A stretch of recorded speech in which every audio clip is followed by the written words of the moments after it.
초등학교 교사로 일하고 있는 30대 여자입니다. 타이타닉과 아바타의 감독 제임스 카메룬의 이혼 이야기를 아시나요? 영화계의 거장은 예전에 만났던 여자를 못 잊어서 2년 동안 결혼 생활을 했던 아내 린다에게 600억 원의 위자료를 줄 테니 깨끗하게 이혼해달라고 했죠. 사람들은 이 얘기를 듣고 그래, 600억 정도면 그까짓 이혼이야. 줄에까지 서줄 수 있고 받은 돈으로 멋지게 새 출발하겠네 라고 하더군요. 저도 마찬가지로 600억이면 이라고 가볍게 생각하면서 웃었어요. 근데 그게 제 일이 되니까 굉장히 모멸감이 느껴지는 일이더라고요. 심지어 600억도 6억도 아닌 1억의 제 영혼을 팔라는 제안을 들었으니 말이죠. 저는 연인이나 부부관계에서 무조건적인 사랑은 불가능할 거라고 생각을 했어요.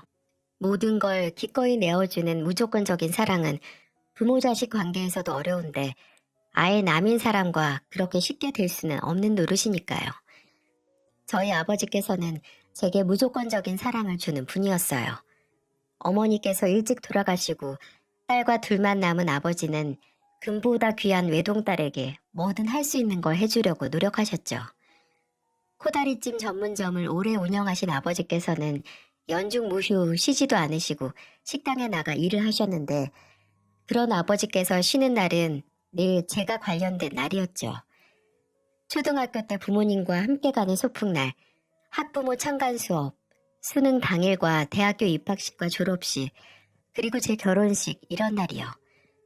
근데 예상치도 못한 곳에서 남편을 만나면서 그렇게 만난 타인도 내게 무조건적인 사랑을 줄 수 있고 마찬가지로 저도 그런 사랑을 줄 수 있다는 걸 알게 됐어요. 남편과의 만남은 한밤중 술 냄새가 잔뜩 나는 전화 한 통으로 시작이 됐어요. 예전에 임용고시를 준비하면서 다닌 도서관에서 만나 친해진 언니에게서 전화가 오는 겁니다. 그 언니는 로스쿨을 다니면서 변호사 시험을 준비 중이었는데 제가 독서실 총무를 하면서 아르바이트도 겸하고 있어서 친해졌었거든요. 그 당시 저는 임용고시를 패스한 1년차 교사였고 언니는 한 번의 낙방을 경험한 변호사 지망생이었죠. 날짜를 보니까 1월 중순이 지났기에 혹시 좋은 소식을 가져왔나 해서 빠르게 전화를 받았는데 웬걸? 술 냄새가 잔뜩 나는 목소리가 제 이름을 외치고 있더라고요. 야, 받았다. 수진아. 술에 잔뜩 취한 목소리가 솔직히 뭐라고 하는지 정확히 알아먹지도 못했지만 저는 이미 이 언니의 주사를 잘 알기에 제가 그 당시 자취하던 집 근처에서 술을 먹고 있으니까 데리러 오고 저희 집에서 하룻밤 재워달라는 말 같았어요. 그리고 씁쓸하지만 목소리를 봐서는 언니가 시험에 떨어졌다는 걸 감지했죠. 집에서 입던 트레이닝복 위에 패딩만 걸치고 평소 언니가 동네에 놀러 오면 갔던 꼼장어 집으로 향했습니다. 그곳은 그냥 술자리가 아니라 시험에 떨어진 로스쿨 동기들이 모인 눈물의 현장이었고 친한 언니는 술 먹고 반쯤 탁자에 엎드려 있었어요. 제가 언니에게 다가가니 언니는 활짝 웃으면서 씩씩하게 나 또 떨어졌어 라고 하더군요. 저는 그래 하면서 등을 토닥여줬고 이제 집에 가자 라고 말했습니다. 근데 언니가 더 마시겠다고 저를 강제로 옆에 앉히는 거예요. 또 시작이구나 하고 한숨을 쉬고 있는데 제 맞은편에 앉은 남자와 눈이 딱 마주쳤어요. 술잔 대신 콜라가 담긴 잔을 앞에 둔 남자는 어색하다는 듯이 웃으면서 말을 했습니다. 이제 2차 온 지 2시간 정도 됐어요. 금방 팔 거예요. 다행이네요. 근데 술 안 드셨나 봐요? 여기서 제일 말짱해 보이세요. 네, 제가 시험은 떨어지긴 했는데 술을 원래 안 마셔서. 아까 정연 누나가 전화할 때 못 말렸어요. 죄송해요. 괜찮아요. 늘 있는 일인데요, 뭐. 이 근처에 진짜 친하고 귀여운 동생이 있다고 꼭 불러야 한다고 하는 거예요. 이렇게 착하고 귀여운 분을 만나서 영광입니다. 이게 제가 남편과 나눈 제일 첫 번째 대화였어요. 술을 안 마신다고 하는 남편은 옆에서 만취한 사람들이 내뿜는 술 냄새를 마신 탓인지 생글생글 웃으면서 재밌는 소리를 하더라고요. 그래도 그곳에서 제대로 된 문장으로 대화를 하는 사람이 그 사람뿐이라서 언니가 집에 가겠다고 할 때까지 남편과 이런저런 대화를 하기 시작했네요. 대화를 해보니 남편은 저와 28살로 동갑이었고 이번 시험이 처음으로 보고 낙방을 한 시험이라고 하더군요. 그렇게 이런 얘기 저런 얘기를 한 결과 집에 가기 전에 연락처를 교환했고 그 후에는 종종 만나 식사를 하다가 연인이 됐죠. 남편의 첫인상은 어딘지 맹해 보인다는 거였어요. 웃는 것도 뭔가 좋게 말하면 순박해 보이고 나쁘게 말하면 어리버리해 보이는 인상이었죠. 실제 성격도 그랬어요. 착하고 다정한데 너무 설렁설렁한 느낌이 나서 제가 매번 좀 야무지게 해봐 라고 말을 했으니까요. 근데 말은 또 엄청 청산유수로 잘했습니다. 이래서 변호사가 되려나 보다 할 정도였어요. 그런 매력에 빠져서 남편의 공부 때문에 한 달에 2번씩 만났어도 좋았고 만난 후에도 피곤해서 코피를 흘리는 것도 그저 안쓰럽기만 했네요. 남편은 다행히 집안이 여유로운 편이어서 공부하면서 배를 고른다거나 시간을 쪼개서 아르바이트를 하지도 않았어요. 하지만 자취를 해서 종종 아버지께 부탁을 해서 식당에서 반찬을 조금 더 만들어 남편에게 가져다 주곤 했습니다. 남편은 변호사가 되는 것에 큰 뜻이 있는 사람이었기에 사랑하는 사람의 꿈이라고 생각을 하고 열심히 응원을 해줬습니다. 제 직업이 교사잖아요. 그래서 시험 공부를 할 때 조금 더 깔끔하게 정리된 걸로 하라고 형사법, 법조윤리, 민사법과 공법을 각각 스터디 카드를 만들어서 주기도 했고 정말 친한 친구의 사촌 언니가 변호사라서 시험 전 논술 문제에 대한 질문을 따로 자리를 만들어 자문하게 해주기도 했어요. 공부를 하는 남편과 연애를 하는 건 생각보다 힘들지 않았어요. 공부를 도와주는 것도 오히려 도우면서 저도 생소하고 신기한 사실들은 알아가는 재미가 있어서 오히려 즐거웠고요. 단 한 가지 어려웠던 건 바로 노력을 함에도 원하는 결과를 얻지 못해 힘들어하는 남편을 가장 가까이에서 지켜보는 거였죠. 종종 제 앞에서 힘든 내색을 단 1%도 보이지 않으려는 게 보여서 까놓고 말했습니다. 그 이후 남편은 조금씩 달라졌어요.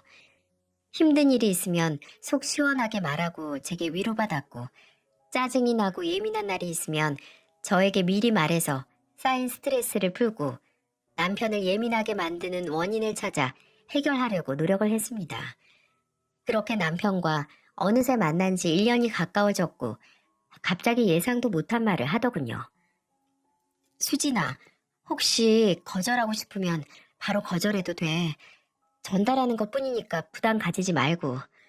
우리 어머니가 수진이 너 초대해서 식사 대접이라도 하고 싶다고 하는데 혹시 생각 있어?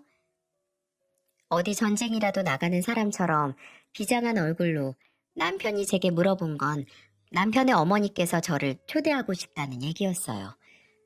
제게 부담 주고 싶지 않다고 하면서 평소에는 말도 잘하는 사람이 우물쭈물거리며 설명하더라고요. 우리 엄마 분명히 널 내 결혼 상대로 생각하고 초대하시는 거야. 네가 나한테 얼마나 잘하는지 다 아시거든. 내가 다 말하고 종종 내 자취방 오시면 티가 딱 나기도 하니까. 괜히 결혼 얘기 나와서 부담스러울 수 있으니까 불편하면 솔직하게 거절해줘. 왜 부담스러워? 찬혁이 너 나랑 결혼 생각 없어? 어? 아, 나야 너무 하고 싶지. 고맙지. 근데 나 시험도 계속 떨어지는데 네 발목 잡는 건 아닐까 봐. 난 물어볼 것도 없어. 너만 괜찮으면 정말 난 너뿐이야. 으, 말로 먹고 사는 직업 가지려고 하는 사람이 이렇게 말을 못해서야. 어머니께 말씀드려. 미래 아들 며느리가 감사한 마음으로 찾아뵙겠다고. 이렇게 얼렁뚱땅 남편과 제가 결혼을 전제하에 연애를 하는 게 저희 사이에 공식화됐고 저는 처음으로 제 시어머니가 될 분을 만나게 됐습니다. 남편은 어렸을 때 부모님께서 이혼하신 후 어머니와 동생과 함께 살고 있었어요. 어머니께서는 한복집을 운영하셨고 동생은 공무원이었어요. 근데 남편이 가족들에게 어떻게 설명을 한 건지 그날 저는 시댁에서 귀빈 대접을 받았답니다. 시어머니 첫인상은 와, 한복집 운영하실 만하다 였어요. 단아하고 우아하신 외모에 목소리나 말투도 나긋나긋 하셨거든요. 제가 현관문을 지나 인사를 하기 전에 부드러운 손으로 제 손을 잡으시면서 이렇게 말씀하셨죠. 우리 아들 만난다고 고생이 많아요.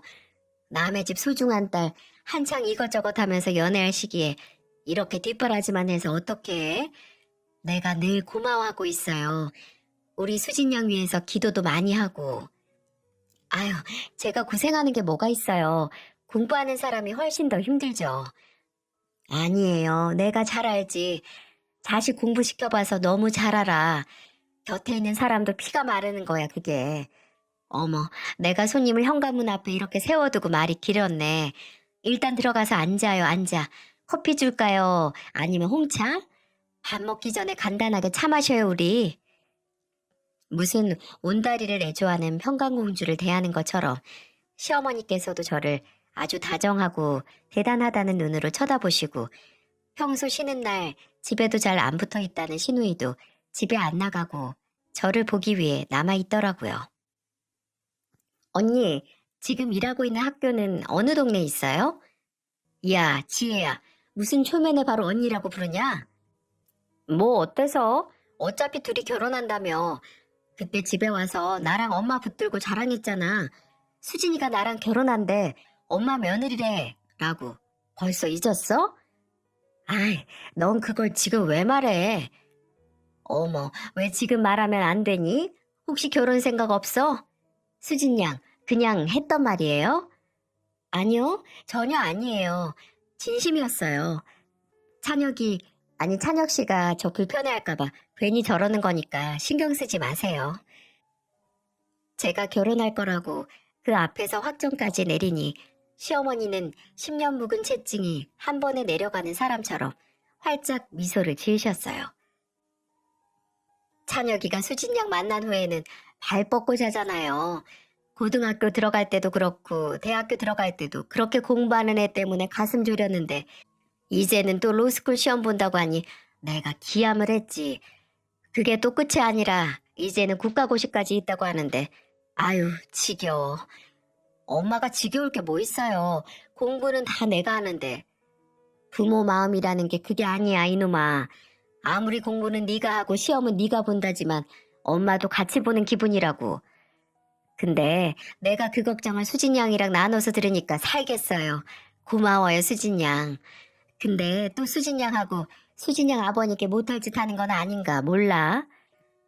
고마워하셨다가 미안해하시고 또 가족이 되자고 하셨다가 그러면 너무 이기적인 것 같다고 하시고 작은 원맨쇼를 보는 것 같았네요. 시어머니께서는 참 귀여운 분이셨어요. 아들의 곁에 든든한 지원군이 있는 걸 원하는 부모로서의 마음과 또 같은 부모로서 저희 아버지께 죄송한 마음이 시어머니의 내면에서 싸우는 것 같았죠.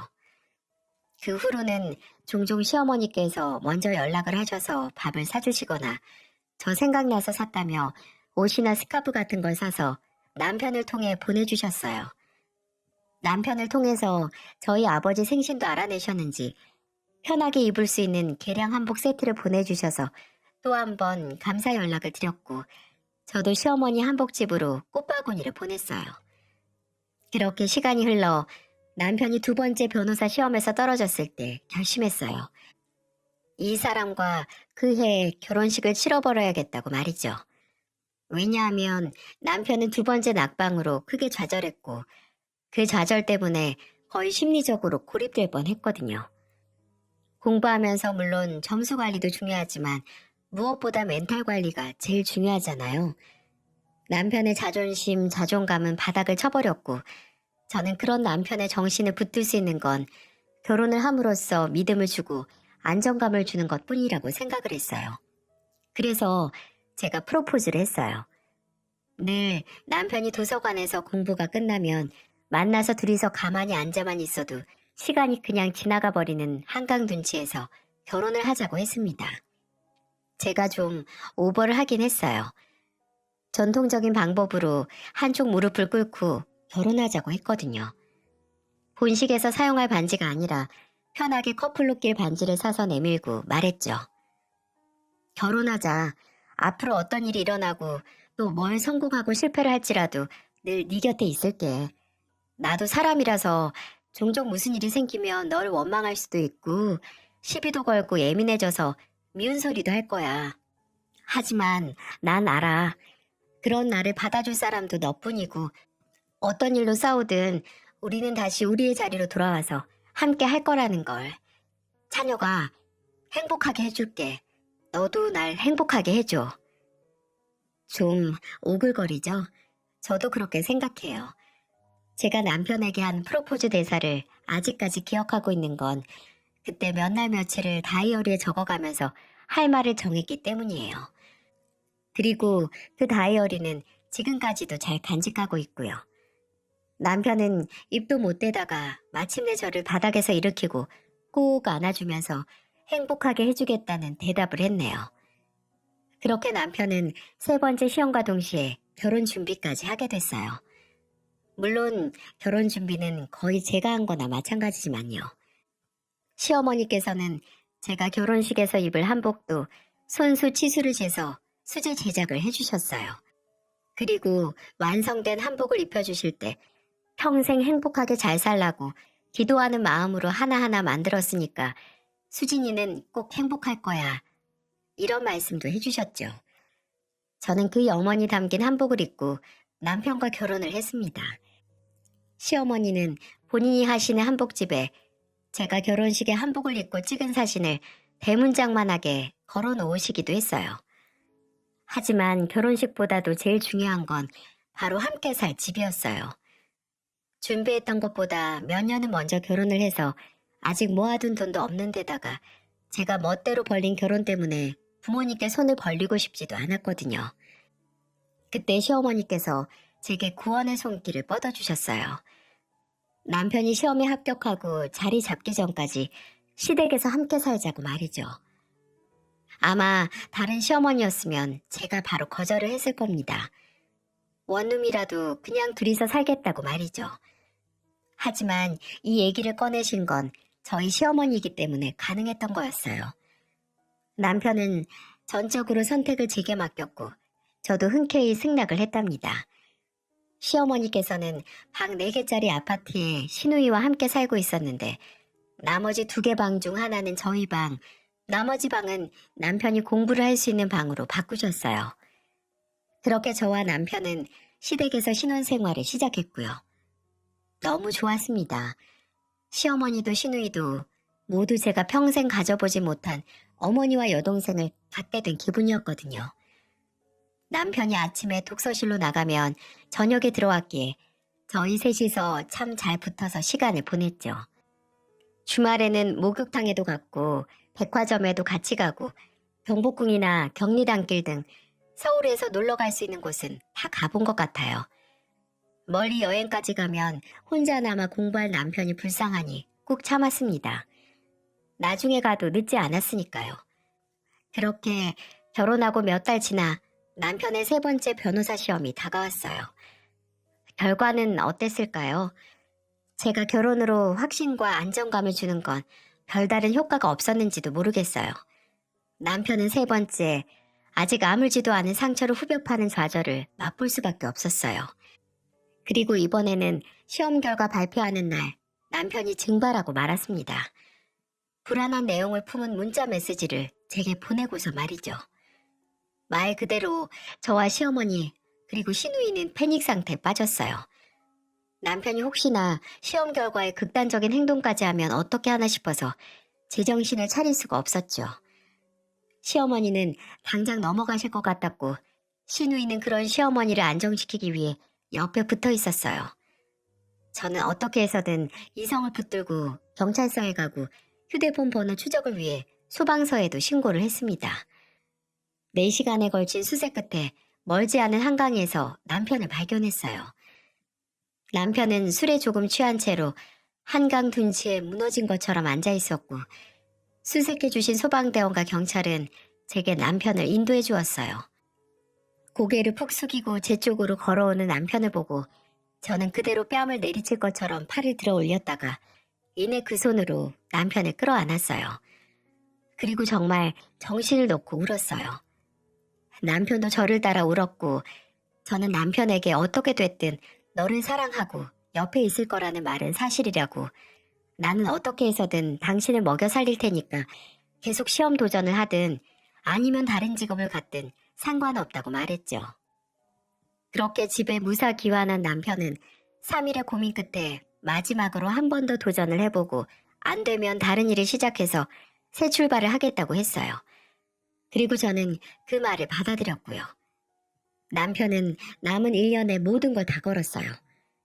다시 단기 임대로 원룸을 얻어서 나가서 공부만 했습니다. 고생 끝에 낙이 오고 서당계 3년이면 풍어를 읊고 만추가경이라는 사자성어처럼 남편은 이제는 마지막이란 생각으로 큰 결실을 냈습니다. 31살이라는 나이에 남편은 드디어 고대하던 시험에 합격해서 당당히 변호사가 됐습니다.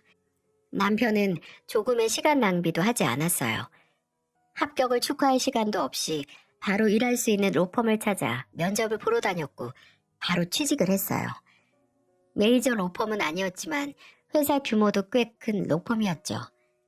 남편은 앞으로 2년 동안 바짝 돈을 모아 분가해서 둘이서 살자고 했습니다. 그리고 못 누렸던 둘만의 신혼생활을 하자는 말도 했고요. 시어머니는 남편의 합격 발표 날 이런 말을 하셨네요. 이거 찬혁이 너 혼자 낸 결과 아니다. 수진이가 함께 낸 결과야. 아무리 제 도움이 많은 역할을 했어도 굳이 이런 말까지 안 해주셔도 되는데 확신에 찬 눈빛으로 저를 보면서 하는 말에 크게 감동을 했네요.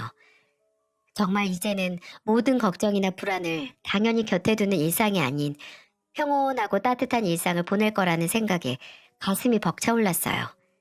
하지만 그렇게 벅차오른 가슴은 1년을 채 넘기지 못하고 그대로 가라앉고 말았습니다. 마치 이 고비만 잘 넘기면 달콤한 순간이 올 거라고, 내 자신에게 되뇌었던 게 모두 거짓이었다고 누군가가 비웃는 것처럼 말이죠. 그리고 그 비웃음의 주인공은 제가 누구보다 믿던 사람의 형체를 하고 있었어요. 지금 생각해보면 그 순간은 그날부터 시작이 됐던 것 같아요. 시어머니께서 변호사가 된 남편을 자랑하기 위해 나갔던 모임에서 돌아오신 날부터 말입니다. 시어머니는 남편이 시험에 합격한 후로 정말 바쁘게 지내셨어요. 나가시는 모임에서 만난 사람들 모두에게 아들이 변호사 된 기념으로 밥도 사고 초대해서 잔치도 벌이시느라고 말입니다. 그리고 그날도 다니시던 모임에서 호텔 뷔페를 예약해서 아들의 합격을 축하할 겸 한턱 내고 오시겠다고 하셨어요. 근데 그렇게 기분 좋게 나가신 분이 초저녁에 됐을 때 아주 어두운 얼굴로 들어오시더라고요. 어머님, 오셨어요? 표정이 왜 그러세요? 모임에서 혹시 무슨 일 있으셨어요? 아니다. 아니야. 아유, 피곤하다. 나 씻고 바로 자야겠다. 원래 어디 갔다 오시면 무슨 일이 있었는지 상세하게 말하던 분이 갑자기 피곤하다고 방에 쏙 들어가 한참을 안 나오시니 의아했어요. 그리고 혹시 어디가 편찮으신가 걱정을 했어요. 그때는 그렇게 생각을 했죠.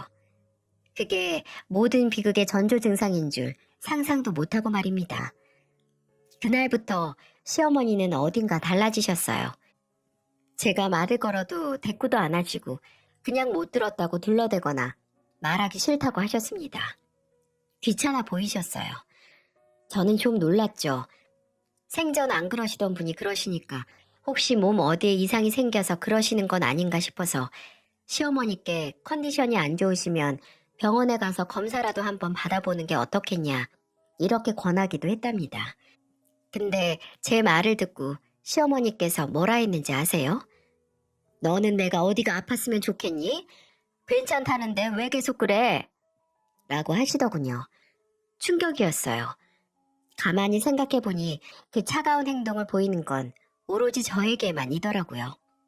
만약 아프시다면 다른 사람에게도 똑같이 그러셨겠죠. 다른 사람도 아니고 제 시어머니께서 이러시니 혹시 내가 뭘 잘못한 게 있나 그동안 제 행동을 하나하나 되짚어봤습니다. 하지만 문제는 없었어요.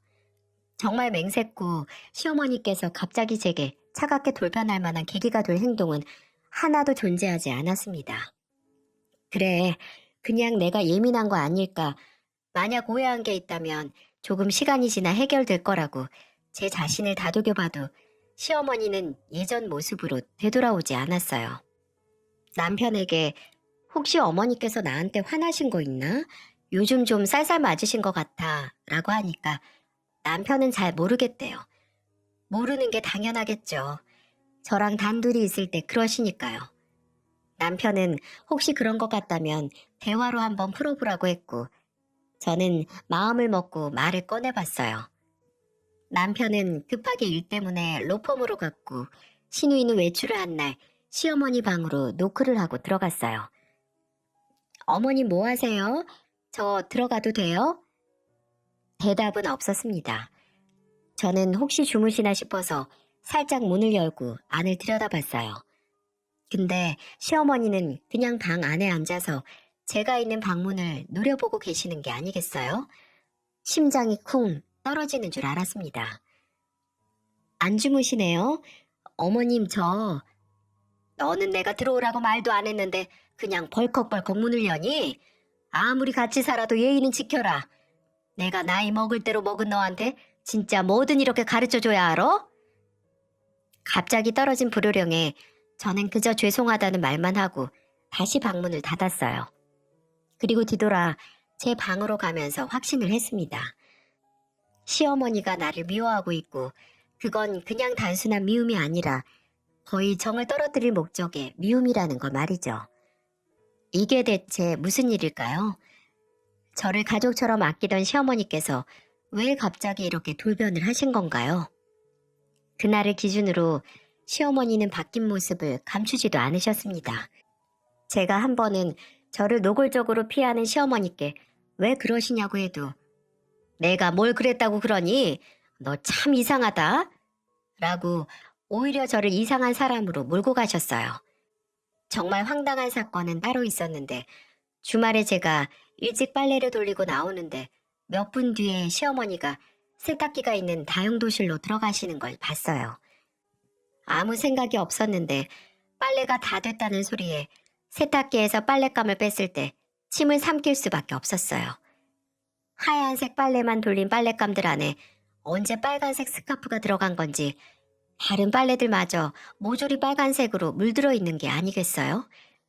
생전 처음 보는 빨간 스카프를 한 손에 들고 황당해하고 있었는데 언제 다가왔는지 뒤에서 깜짝 놀랄 목소리가 들리는 겁니다. 너 이거 뭐 한 거야? 빨래 색깔도 잘 구분을 못해서 이 지경을 만들어? 이게 뭐야 이게? 옷을 다 버려야겠네. 전 분명 이 스카프를 넣은 기억이 없는데 일단 제가 집에서 물 뺄 수 있는 건 빼보고 다른 건 세탁소나 전문 업체에 물 뺄 수 있나 볼게요. 그럴 바엔 그냥 사는 게 낫겠다. 내가 언젠가 이럴 줄 알았어. 그저 아직도 손님처럼 내가 해주는 것만 좋았지? 살림 하나를 배우려고 안 했잖아. 아유, 이걸 다 어떻게 하니? 누가 보면 제가 집안에 있는 모든 옷들을 불에 태운 줄 알겠어요. 저도 모르는 사이에 들어간 스카프 때문에 실수를 한 건데 심지어 저는 진지하게 다용도실로 들어갔던 시어머니께서 그 스카프를 넣으신 게 아닌가 의심까지 했습니다. 계속해서 저를 몰아세우는 시어머니를 보다 방에 있던 남편을 불렀어요. 시어머니는 갑자기 남편을 부르는 저를 어리둥절하게 쳐다보시고 이윽고 남편이 다용도실 쪽으로 다가왔어요. 저는 세탁물을 가리키며 물었어요. 이거 빨래들 내가 색깔별로 구분해서 빼놔달라고 했잖아. 봐봐, 여기 이 스카프 있었어. 어라? 이게 언제 들어갔어? 나 정말 색깔 있는 거랑 청바지는 다 뺐어. 그렇습니다. 그 빨래를 구분해서 제게 준 건 남편이었고 저는 세탁기에 넣고 돌리기만 했거든요. 그 사실을 전혀 몰랐던 시어머니는 그대로 굳으셨고 남편은 계속 정말 구분 잘했다고 억울해했죠. 저는 어쩔 수 없다는 표정을 지으면서 남편에게 어쨌든 이 지경이 됐으니 물을 빼든 어디 맡기든 하라고 했어요. 아무리 그래도 아들한테 그 짓은 못 맡기겠는지 시어머니는 기어 들어가는 목소리로 그만 됐다고 하시며 방 안으로 들어가셨네요. 그 후에도 제가 설거지한 그릇에 물때가 남았다고 시비를 거시거나 머리카락이 길어서 방바닥이 지저분하다고 제 머리카락을 자르라고 하시기도 했습니다. 제가 점점 더 심해지는 시어머니 급작스런 행포에 지쳐갈 때쯤 마치 제게 정신 차리고 기운 내라는 신호 같은 소식이 들려왔어요. 바로 제가 임신을 하게 된 거죠. 따로 계획을 한 건 아니었지만 기쁘고 설렜습니다. 제가 집에서 얼굴 보고 전화하는 걸 기다리지 못하고 남편에게 전화를 해서 알리니까 남편은 일하다가 마시던 커피까지 다리에 쏟아 엎을 정도로 놀라고 기뻐하더군요. 아직도 남편과 같이 일하는 사람들이 종종 이 일로 놀린다고 합니다. 아내 임신 소식에 기뻐서 커피로 샤워를 했다고요. 저희 아버지도 식당 문을 닫고 저를 보러 오실 정도로 기뻐하시고 시누이도 조카가 생긴다는 소식에 기뻐했지만 단 한 사람만은 미적지근한 반응을 보이더라고요. 바로 여러분이 예상하는 그 사람, 저희 시어머니였죠. 표면상으로는 기뻐하셨습니다. 남편과 함께 소식을 전하니 어색하게 웃으시면서 정말? 그래, 잘 됐다. 애썼네. 라고 하시더군요. 그리고 그 다음부터는 그래, 잘 된 일인데 너무 일찍 가졌다. 애가 아빠 닮아야 할 텐데 아빠 닮아야 출세하지. 라고 하시고 또 수진이 너 지금 임신해도 되는 시기니? 학교 다니는데 안 힘들겠어? 등 굉장히 미세하게 신경 거슬리는 소리를 하셨어요. 왜 저러시지? 설마 내가 지금 밉다고 나중에 태어날 애도 미워하실까 하는 생각에 착잡해졌어요. 그리고 며칠 후에 저는 시어머니가 돌변했던 이유를 알게 됐고 그 이유는 제게 커다란 모멸감과 함께 평생 잊을 수 없는 상처를 남기게 됐어요. 제가 방과 후 프로그램에서 쓸 학습지 문제로 토요일에 출근을 한 날이었어요. 오후 1시 40분 정도에 일을 마무리하고 있는데 시어머니에게서 전화가 오더라고요. 제게 아직 학교냐고 묻는 시어머니 목소리는 어딘지 간결하고 좀 단호한 음성이었어요. 시어머니는 학교 근처 카페인데 일 끝나면 한번 들르라고 하시더군요. 그 카페는 저도 아는 카페였어요. 안에 자리도 얼마 없고 좁은 골목에 있는 곳이라 손님이 적어서 일하다가 혼자 좀 쉬고 싶으면 가는 그런 카페였거든요. 저는 알겠다고 하고 하던 일을 마저 정리한 후 카페로 갔습니다. 그리고 카페에 도착해 시어머니 앞에 앉았을 때 저는 제 눈앞에 시어머니가 정말 낯설게 보였어요. 표정이 너무 무서웠거든요.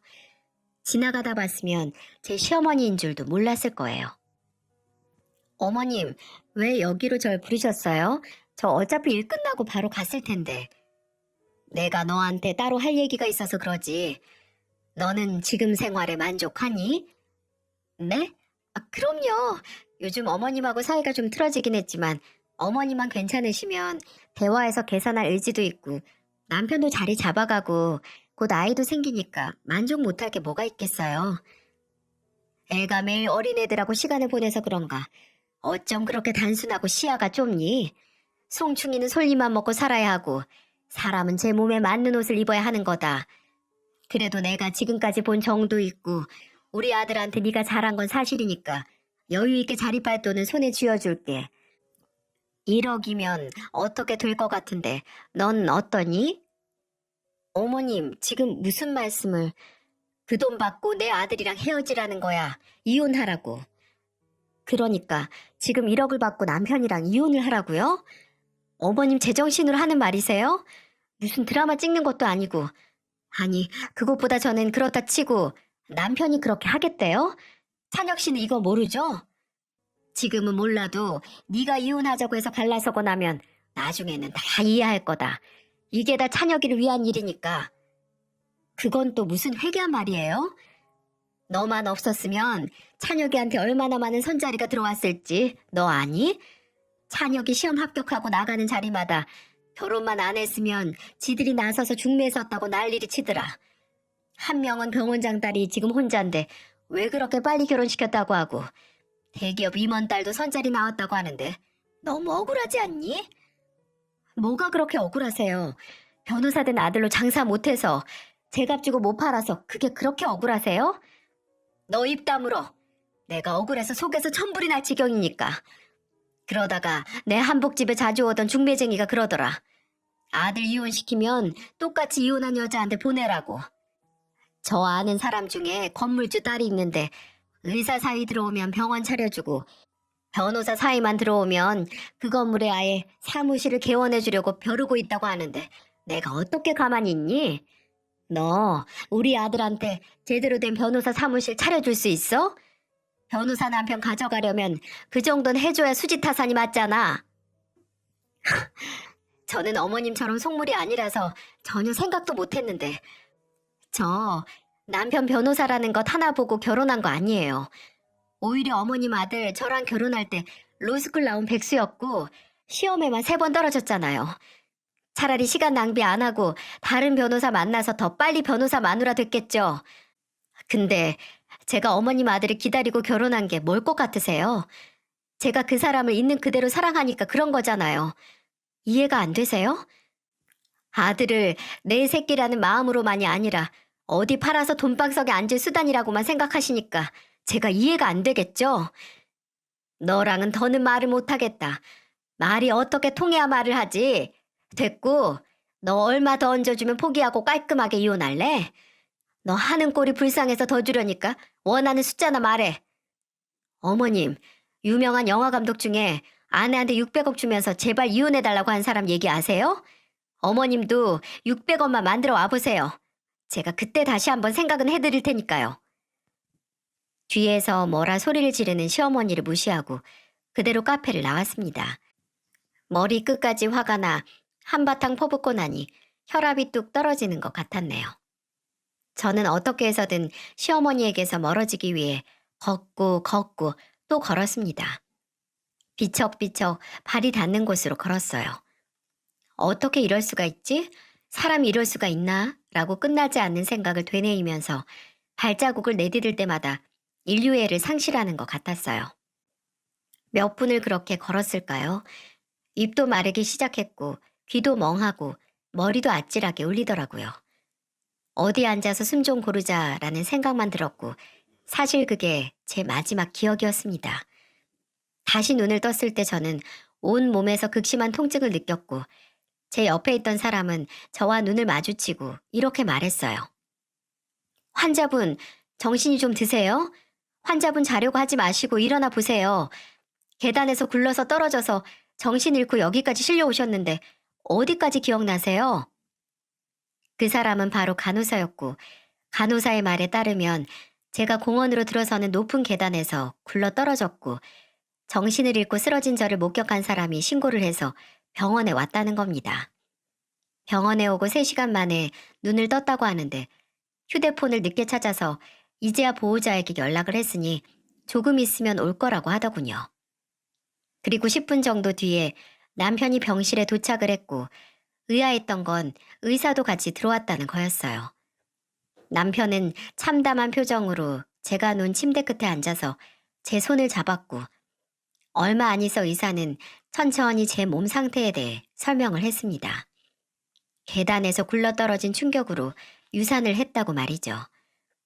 추락하고 바로 구급차 안에서 하혈을 했고 병원에 도착하자마자 상태를 확인했을 때는 태반 조직이 방출된 후였다고요. 임신 초기의 유산은 조금만 충격을 받아도 쉽게 일어나니까 죄책감을 가질 필요 없다고 의사가 설명을 했지만 실감도 나지 않았고 믿고 싶지도 않았습니다. 저는 그대로 엎드려서 울었고 남편은 그런 제 등을 쓸어주면서 같이 울었어요. 의사는 나가기 전에 이틀 정도 입원해서 몸 상태를 확인하자고 했습니다. 제가 한참을 울다가 지쳐서 소리도 못 내고 있는데 남편이 그러더군요. 엄마랑 지혜한테도 연락했어. 엄마는 지금 오고 계신다는데 당신이 혼자 있고 싶으면 오지 말라고 할게. 그 말을 듣자마자 실처럼 이어지던 울음소리가 멈췄어요. 저는 힘없는 팔을 뻗어서 남편의 어깨를 짚고 말했습니다. 어머님 때문이야. 어머니만 아니었으면 우리 아이 이렇게 빛도 못 보고 세상에서 사라지지 않았어. 남편은 제 뜻도 모를 소리에 얼굴을 찌푸렸고 그게 무슨 소리냐고 묻는 남편을 무시한 채 저는 옆에 있는 가방을 들어서 휴대폰을 찾았어요. 다행히 계단에서 구를 때 충격을 안 받았는지 휴대폰은 멀쩡했죠. 저는 최근 녹음한 내역을 확인하고 남편에게 건넸어요. 맞아요. 몇 시간 전 시어머니의 부름으로 카페에 들어가기 전 유리창 안으로 보이는 시어머니의 무시무시한 표정을 보고 불안감을 감지한 저는 휴대폰 녹음 기능을 켜서 가방 안에 넣고 들어갔었거든요. 그 카페에서 나눈 대화가 고스란히 휴대폰에 녹음되어 있었고 제게서 건네받은 휴대폰에서 나오는 음성을 듣던 남편의 얼굴은 서서히 균열이 가기 시작했어요. 남편이 음성 파일을 다 들어갈 때쯤 병실문이 열리고 한껏 상기된 표정의 시어머니가 빠른 걸음으로 들어와 저를 향해 다가왔어요. 그리고 입술을 삐죽거리면서 상황 파악도 못하고 소리를 치기 시작했고요. 아니, 이게 대체 어떻게 된 일이야? 얼마나 조심성이 없고 정신을 빼놓고 다니면 계단에서 굴러서 유산이 돼. 너 찬혁이랑 가정 꾸리고 애 낳을 생각이 있었던 건 맞아? 괜히 낳기 싫어서 쇼하거나 사실은 임신도 아니었는데 거짓말 밝혀질까봐 겁나서 이 짓거리 하고 있는 거 아니냐고. 이거 안 되겠다, 찬혁아. 너, 어머, 너 왜 이래? 시어머니가 신나게 한층 한층 제가 얼마나 악랄하고 생각이 없는 인간인지 소설을 써서 층을 쌓아갈 때쯤 음성에 녹음된 내용을 다 들은 남편은 한 손에는 여전히 휴대폰을 든 채로 일어나 시어머니를 붙잡았어요. 그리고 무서운 기세로 병실에서 내쫓으려고 했어요. 상황을 모르는 시어머니는 갑자기 완력을 쓰는 남편에게 악소리를 질렀고 남편은 더 참지 못하고 고함을 질렀습니다. 어떻게 돈을 주면서 이혼을 하라고 해요? 엄마, 수진이가 어떤 애인 줄 몰라요? 수진이 내 목숨 살려준 사람이야. 어떻게 아들 인생을 구제해준 사람한테 이따위 막말을 해서 모욕을 줘요? 그리고 이제 그 충격으로 유산까지 했으니 속이 시원하시냐고요? 다 필요 없어요. 나 엄마랑 이제 안 봐요. 두 번 다시 우리 둘 앞에 나타나지 마세요. 너 그게 무슨 소리야? 제가 그러든 내가 그랬다고? 너는 그 말을 믿니? 믿어? 제가 계단에서 구르고 새끼 잃은 게 왜 내 잘못이야? 빠르게 태세 전환을 하고 모르쇠로 일관하는 시어머니에게 남편은 감정 하나 없는 얼굴로 끝났던 음성 녹음을 재생했고 다시 시작된 소리에 시어머니 얼굴은 삽시간에 창백하게 질려갔어요. 그리고 아직도 본인의 잘못을 모르는지 고개를 돌려 저를 노려보더니 이렇게 말했죠. 그걸 녹음을 했어? 이 여우 같은 년이? 그 입 좀 다물어요. 이런 얘기 듣고 충격받고 안 쓰러질 사람이 세상 천지 어디 있어요? 엄마는 직접적으로 해만 안 가한 거지 간접적으로는 서희한테서 자식을 빼앗은 거예요. 아들 인생 살려준 사람한테 평생 고마워할 줄도 모르고 고작 변호사 사무실에 눈이 멀어서 이딴 짓을 해요? 나는 엄마 같은 사람 몰라요. 그리고 엄마가 얼마 잘못 제대로 깨닫지 못하면 평생 모르고 살 각오도 하고 있어요. 나가세요 당장. 꼴도 보기 싫으니까 나가라고요. 남편은 무섭게 시어머니를 떠밀어 병실 밖으로 내쫓았습니다. 밖에서는 몇 번의 신랑이 하는 소리가 더 들려왔고 듣기에는 병원 관계자가 와서 시어머니를 끌고 나간 것 같았어요. 남편은 다시 병실에 들어와서 그대로 제 앞에 무릎을 꿇었습니다. 본인에게 저런 어머니만 없었어도 제가 상처를 받거나 우리 아이가 잘못될 일은 안 생겼을 거라고 제게 너무 미안하다고 용서를 빌더군요. 저는 남편도 피해자라고 생각을 했기에 별말 하지 않고 그저 남편의 어깨를 끌어안고 천천히 토닥거렸어요. 저는 퇴원을 한 뒤 친정으로 향했어요. 제게 있었던 얘기를 듣고 아버지는 아예 남편과도 이혼을 시키려고 하셨습니다. 나중에 다시 시어머니와 연락을 할 수 있으니 당장 그렇게 용서도 못할 지방과 갈라서라고요. 남편은 3일 동안 저희 아버지를 설득했어요. 절대로 본인이 먼저 어머니께 연락할 일 없을 거고 먼저 연락이 오게도 하지 않겠다고요. 원하신다면 직접 법적 효력이 있는 각서를 써서 다른 변호사에게 공증까지 받을 테니 믿어달라고 했고, 아버지는 그런 남편에게 기회를 주셨습니다. 그 후로 남편은 저와 살 집을 알아보고 다녔어요. 그동안 저는 친정에서 아버지와 함께 마음 놓고 지냈고, 남편은 집 알아보고 일하면서 로펌 근처 비즈니스 호텔에서 지냈습니다. 시댁에서 저희 짐을 뺀 것도 남편과 시누이였어요. 제게 일어난 사건을 전해들은 시누이는 정말 많은 도움을 줬습니다. 저를 찾아가겠다는 시어머니를 말리고 집에 있는 저의 물건을 빠르게 가지고 갈 수 있게 정리를 해준 것도 바로 시누이였어요. 그리고 얼마 안 있으면 본인도 독립을 할 거라고 하더군요. 원래 독립을 할 예정이었지만 제 얘기를 듣고 더 이상 시어머니를 제대로 볼 수 없다고 독립할 계획을 앞당겨야겠다고 했어요. 저는 고의적으로 시어머니 생각을 안 했습니다. 어떻게 해서든 그 사람이라는 존재를 제 기억에서 지우고 싶었어요. 시어머니를 떠올리면 지금까지 제가 기만당하고 끝내 무엇으로도 바꿀 수 없는 소중한 존재를 잃었다는 생각에 숨을 제대로 못 쉴 것 같았거든요. 저는 그 일 후에 틈틈이 상담도 받고 어느 정도 일상으로 돌아갔습니다. 아버지 곁에 있으니 그나마 회복이 빨랐던 것 같아요. 남편은 한 달 반 동안의 고생 끝에 저희가 이사 갈 만한 집을 찾았고 방 2개짜리 아파트를 찾아서 이사를 했습니다. 이사 전에 저희 아버지 집으로 2번 정도 시어머니에게 전화가 왔었어요.